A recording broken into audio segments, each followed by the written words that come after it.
Previously, as Jin-Woo defeated the architect in the double dungeon, the architect delivered one final prophecy. When the pillars of fire that hold the heavens are raised, an inevitable death will approach your way. Jin-Woo, with a steely glint in his eyes and a cold smirk, simply responded, "As you please."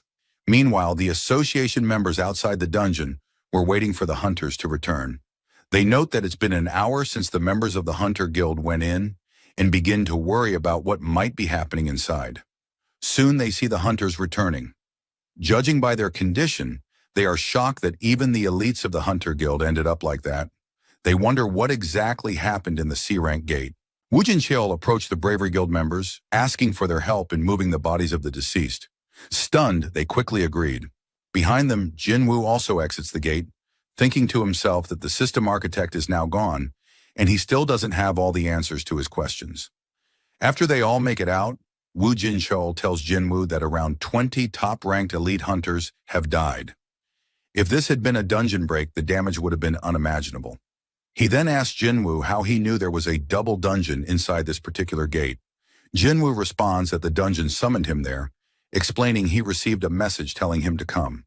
Hunter Woo asks if they can see that message, but Jin-Woo says it was something only visible to him. Hearing that, Woo thinks Jin-Woo isn't joking, especially since he's not someone to make up stories. Cha Hai-in arrives and checks on Jin-Woo, asking how he is. Jin-Woo replies that he's fine, but then suddenly collapses. Everyone panics and rushes toward him. The story shifts to Japan, where trucks loaded with mana crystals are being transported to the S-rank gate.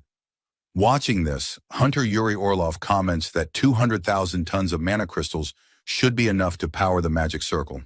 He creates a barrier around the gate, saying that it will now gather magic power on its own. Suddenly, Yuri senses something unusual. When asked if everything is all right, he says the barrier is perfect, but he can feel a presence nearby. He calls out to whoever it is to reveal themselves, but no one responds. A man with him asks what kind of person would be bold enough to linger around a site that could experience a dungeon break at any moment. Yuri replies, "I never said it was a person." From atop a nearby building, a mysterious man observes them, commenting that Yuri has good senses. The man's name is Sung Il-hwan. He notes that everything is unfolding according to a predetermined tragedy. As the military surrounds the area, Kana asks Sugimoto why they're deploying troops, even though modern weapons are ineffective against monsters. Sugimoto explains that if Yuri fails, they'll need to stall for time so the first wave of hunters can get ready. Kana realizes the soldiers are merely sacrificial distractions. Sugimoto remarks that as long as they're on the front lines, they're not so different. Sugimoto's gaze remains fixed on the gate. He says we're merely witnessing how powerless humans are when faced with such disasters. Meanwhile, Yuri Orlov is confident that if things go well, he can handle the S-rank gate alone. He adds that he'd like to be called the man who cleared an S-rank gate solo, but unfortunately, there's someone else more fitting for that title. He opens a bottle preparing to drink, when the man behind him warns that it might not be a good idea. Yuri responds, saying he'll show him the best show he's ever seen. He takes a drink to calm his nerves. He asks how many S-rank hunters are on standby. He's told there are 15, then asks why the US didn't send any S-rank hunters for backup. The man tells him that a new S-rank gate appeared on the east side of Maryland, and other gates also emerged in England and India. As they speak, the gate begins to break. Back in Korea, Jin-Woo wakes up in a hospital. He sits up and sees Jin-Ho, who is there to visit him. Jin-Woo asks what happened, and Jin-Ho starts crying, telling him he's been unconscious for 3 days. Jin-Woo immediately asks about the S-rank gate in Japan. The scene shifts to the day the dungeon break occurred. Giants emerge from the gate, monsters that would normally be the final boss of an A-rank dungeon, and there were many of them. Yuri confidently uses his barrier, powered by mana crystals, to contain them. The monsters try to break out, but the barrier holds. Yuri smiles, thinking that monsters from mere A-rank gates can't breach it. But all of a sudden, his confidence turned into horror as he saw a gigantic monster approaching the barrier. With one swing of its weapon, the creature managed to slice through the barrier with ease. The story then shifts to the present, where Yoo Jin-Ho is explaining everything to Sung Jin-Woo about the recent incidents that occurred while he was unconscious. Chairman Yoo Myung-han wakes up from sleep in his office. He asks his secretary how long he has been asleep. The man replies, 23 hours. They were prepared to take him to the hospital if he didn't wake up after 24 hours, just as he had instructed. The secretary hands him some documents containing information about the person who was cured of eternal slumber. He informs him that the patient is apparently Hunter Sung Jin-Woo's mother. Hearing that, Yu Myung-han begins to suspect that Sung Jin-Woo might possess the ability to cure eternal slumber. His secretary tells him someone is there to meet him. As the woman enters the room, she looks at his condition and asks how long he has been like this. Back in Japan, we see the aftermath of the dungeon break and how Hunter Yuri Orlov was devoured whole by one of the giants. The military tried to stop the creatures, but it was useless, as their weapons had no effect on the monsters from an S-rank gate. Witnessing the devastation, Japan's Hunter Association chairman, Matsumoto Shigeo, orders the remaining S-rank hunters to stop the giants from advancing, and all of them charge toward the monsters. They attempt to blind the giants by targeting their eyes, but the monsters were surprisingly fast and easily dodged their attacks. Hunter Kanai Takeda, in disbelief, wonders how such massive creatures could move so quickly. Meanwhile, back in Korea, Sung Jin-Woo watches footage of the battle from his room. He reflects that, at this rate, just like during the Jeju Island raid, the whole of Asia could be in danger. He begins to consider leaving for Japan to deal with the dungeon break personally. But then, from behind, he hears a voice telling him not to go. It's his younger sister, Sung Jin-ah. He asks what she means, and she tells him she knows he's planning to leave. Jin-Woo assures her that he's not going anywhere. He says he's been working too hard lately and just plans to rest for a while, telling her not to worry. Later, we see him sitting outside in the park. He summons Beru and asks about the condition of his sister. Beru replies that there is nothing abnormal about her behavior. Jin-Woo, however, suspects she may be suffering from trauma. She had never tried to stop him from going on a raid before, except for his very first one 4 years ago. He wonders what he should do. As he's walking, a car stops in front of him. Fast forward, we see him inside the office of the Yujin Construction Guild, where CEO Yu Myung-han greets him and introduces himself. He places a blank check in front of Jin-Woo, saying, "I'm not arrogant enough to believe money can't buy anything, especially when I'm speaking to an S-rank hunter. Please consider this a token of my sincerity." Seeing this, Jin-Woo suspects whatever he's about to hear must be confidential. It's not something as simple as a guild invitation. He asks, "What do you want to buy from me?" Yu Myung-han reveals that he suffers from the same illness that afflicted Jin-Woo's mother, eternal slumber. Jin-Woo asks if Yu Jin-ho, his son, knows about this. Myung-han says that aside from his physician, only 3 people are aware of his condition. He explains that after searching for a cure everywhere, he discovered the only person to ever recover from the illness, Jin-Woo's mother. He doesn't believe it's a coincidence and asks Jin-Woo to help him, promising he will never forget his kindness. Hearing that, Jin-Woo thinks about his sister, who may also need a potion to heal from her trauma. Fast forward to Japan, reporters are flying over the devastated city, documenting the destruction caused by the dungeon break. One of them expresses concern, asking what would happen if the giants decide to attack them. Another replies that they're safe as long as they keep their distance. This has been confirmed by multiple researchers and is considered trustworthy. They focus their cameras on the leader of the giants, noting that the largest one is the only one guarding the gate, while the others are spread out across the region. It seems to either be waiting for someone or simply protecting the gate. Only 2 of the 30 giants have been defeated over the past 2 days, and if they aren't stopped soon, the entire world could be in danger. Back in Korea, at Jin-Woo's office, Yu Jin-ho is shocked to hear that Sung Jin-Woo is planning to go to Japan. He tries to stop him, saying this situation is different from the Jeju Island raid. The monsters are far more dangerous and abnormal in size. Jin-Woo tells him that if he succeeds, the name of the Ajin Guild will gain worldwide recognition. Still, he notes that even Jin-ho, who always trusted him, is now worried. Jin-ho eventually agrees, on one condition: they go to Japan together. He then brings up something he's noticed: the Red Gate incident, the Jeju Island raid, and the recent double dungeon. All of them had one thing in common. Jin-ho wasn't involved in any of them. Jin-ho says the only thing he can proudly claim is staying by Jin-Woo's side. It's embarrassing, he admits, but you're my only source of pride. Jin-Woo smiles and says, "That's not something you'd expect from a millionaire's son." Jin-Ho tells him he trusts him, and if it's safe for Jin-Woo, then it will be safe for him too. Jin-Woo stands up, feigning a change of heart. "I was just joking," he says. "Why would I go to Japan right now?" He tells Jin-Ho to head home. As he walks away, Jin-Woo begins thinking about the architect from the double dungeon, someone who might be on his level. That realization means there are still many beings out there stronger than him. It's a vast world after all.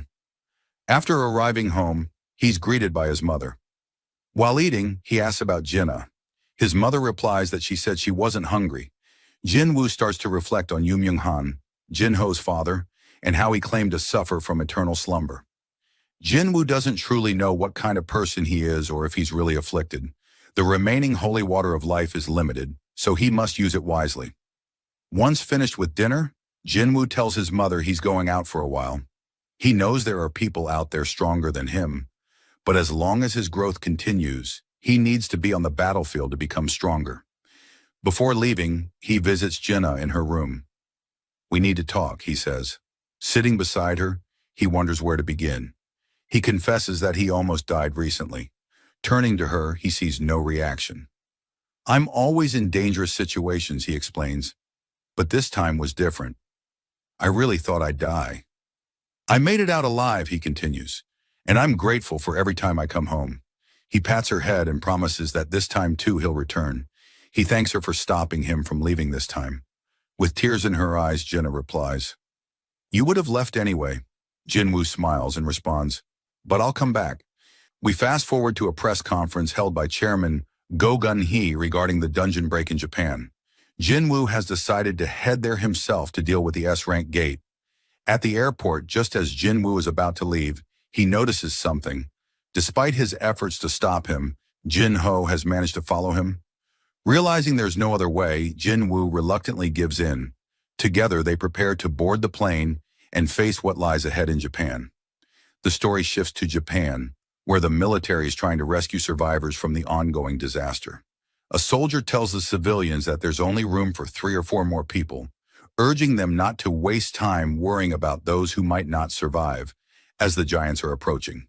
If they stay, they'll all die. He tells them to find cover, but as he looks up, he sees that the giants have already found their location. The soldiers open fire on the monsters, but their weapons prove ineffective. Just as one of the giants reaches toward the survivors, a giant trident pierces its chest, launching it several blocks away. As the lifeless giant lies among the rubble, the soldiers stare in confusion. Then they notice another monster-like figure.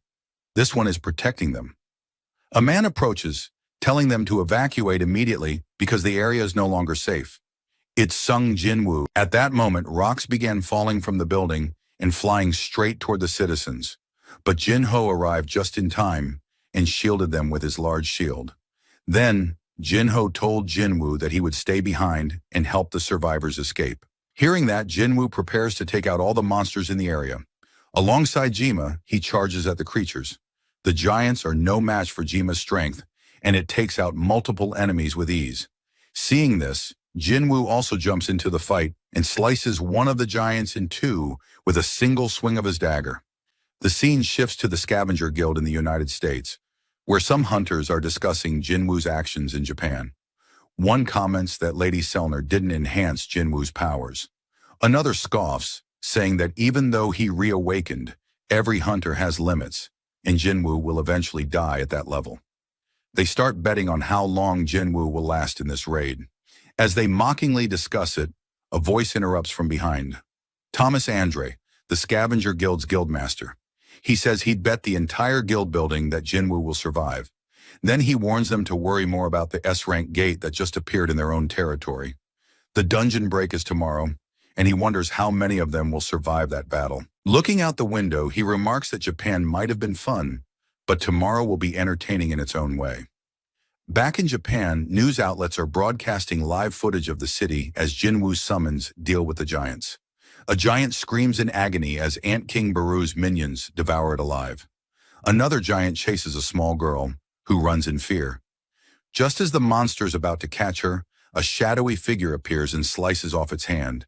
It's Igris, saving the child. As the giant reels in pain, it fails to notice Iron charging straight toward it. With a devastating blow to its head, Iron defeats the giant, slamming it into the ground. He proudly stands atop the corpse. Watching this, Igris sighs. Meanwhile, Jin-Woo observes everything from afar, and seeing Iron in action, comments that Iron must be excited now that he's upgraded. He's relieved to see him doing a good job. A Japanese soldier then approaches and thanks Jin-Woo. Not understanding Japanese, Jin-Woo simply gives him a thumbs up and says, "You good, brave soldier." He then asks Jin-Ho to help finish the evacuation. After everyone leaves, Jin-Woo stands before the corpse of the fallen giant. Using shadow extraction, he prepares to add it to his growing army. Meanwhile, at the Hunter Association headquarters in Japan, officials inform Chairman Matsumoto Shigeo that the city is gradually being reclaimed from the giants. Hearing this, Matsumoto reflects that Goto Ryuji may not have been wrong. He recalls the eyes he saw at the airport. He's seen countless hunters before, but Sung Jin-Woo is on another level. Unrivaled. He remembers their first meeting at the airport when Jin-Woo and Yu Jin-Ho arrived in Japan. Matsumoto greeted them and explained that the giants were advancing toward Osaka. He requested that Jin-Woo focus on defending the city, thinking that even someone as powerful as Jin-Woo couldn't possibly take down all the giants alone.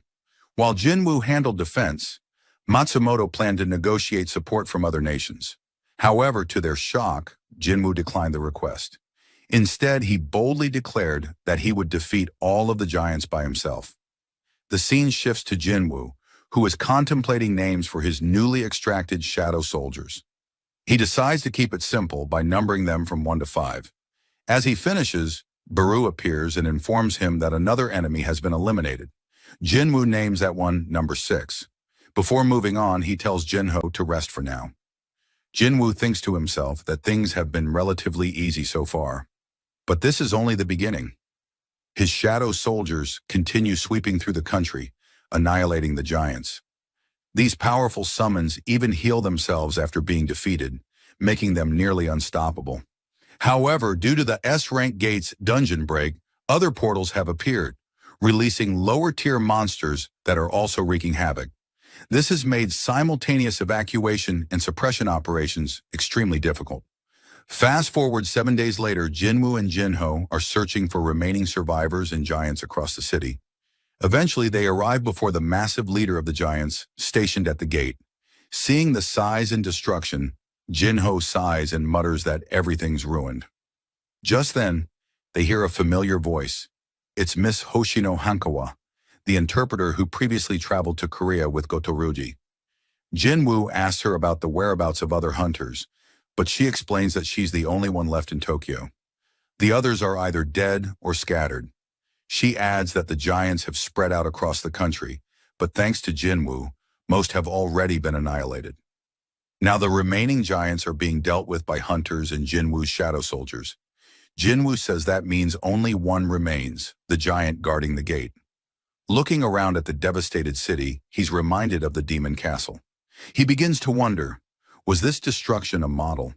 Did the system architect design the demon castle to reflect a possible future? But the architect is already dead, and Jin-Woo hasn't received any messages or visions since. Perhaps that was his real body. Regardless, Jin-Woo resolves to prevent that future from happening. That's why he trained, to wield power unmatched by anyone. Turning to Hankawa, he says they're ready to move out. She informs him the other hunters haven't arrived yet, but Jin-Woo assures her that they have. We then see Kino complaining about how annoying this all is, while Minoru tells her to be grateful. They're alive at least. Frustrated, Hankawa vents that Jin-Woo and his shadows are pushing forward, dominating giants that Japanese hunters couldn't even approach. It feels like they're only here to clean up the leftovers, which is infuriating. As she speaks, Jin-Woo's shadow army begins returning to him, and the area becomes dense with shadows. Finally, Baru appears and kneels before Jin-Woo. Jin-Woo asks, "Is it done?" and then praises them. He instructs Jin-Ho to escort Hankawa to safety. Once they leave, Jin-Woo begins using shadow extraction on the corpses of fallen giants, filling the field with towering shadow versions of the monsters. As his army grows in number and strength, He gives the final order. All soldiers, charge toward the final giant guarding the S-rank gate. As he gives the signal, all of his summoned shadows rush toward the creature, while Jin-Woo chooses to observe the battle from a distance. The giant, sensing the incoming threat, prepares to fight and unleashes a powerful mana wave. Jin-Woo is shocked as he watches the giant slice through countless shadow soldiers with ease. Observing the battle, he thinks to himself that the creature possesses incredible strength. It managed to kill 100 with a single swing. He remarks on its overwhelming magic power, even admitting that he felt an urge to flee from the intense and unpleasant pressure it exudes. He reflects that there are only two ways to rid oneself of such a feeling: run away and forget it, or eradicate the source entirely. Despite being vastly outnumbered, the giant holds its ground. The shadows can't even get close, and mana-based attacks seem useless. At one point, it casually catches a fireball with its bare hand and continues to tear through the attacking giants. When the insect-type shadows try to swarm its feet, the giant easily crushes them. Baru, enraged by the sight, prepares to join the fight, but Jin-Woo stops him, saying it's not time yet. He thinks to himself that he has enough mana and needs to keep pressing until he finds the giant's weakness. He regenerates his fallen shadow soldiers, but even their solid blows do no visible damage. Jin-Woo then realizes that the creature's magic power acts like armor wrapped around its body, which is why it's unaffected by physical attacks. However, he remembers it did flinch and block when a fireball nearly struck its face. That gives him a clue. He summons Kaisel and orders his strongest soldiers, Beru and Igris, into battle. Beru uses his incredible speed to dash toward the creature's face, aiming for its eye, but the giant dodges. Meanwhile, Igris, riding Kaisel, attacks from the air with lightning magic.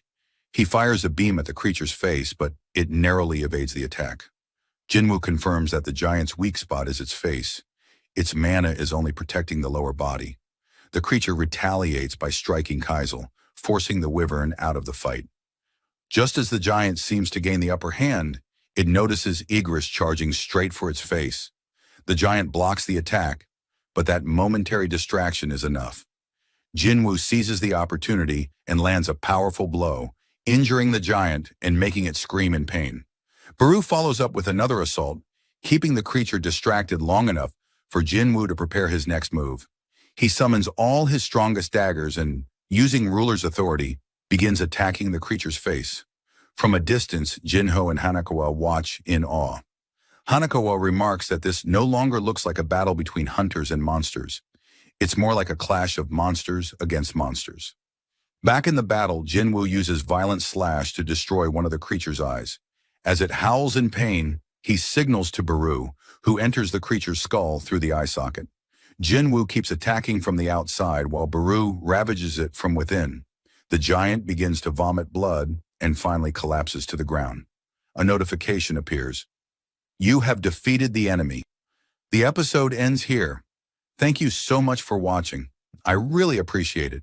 If you're not subscribed yet, please consider subscribing. Thanks again for your support, and I'll see you next time.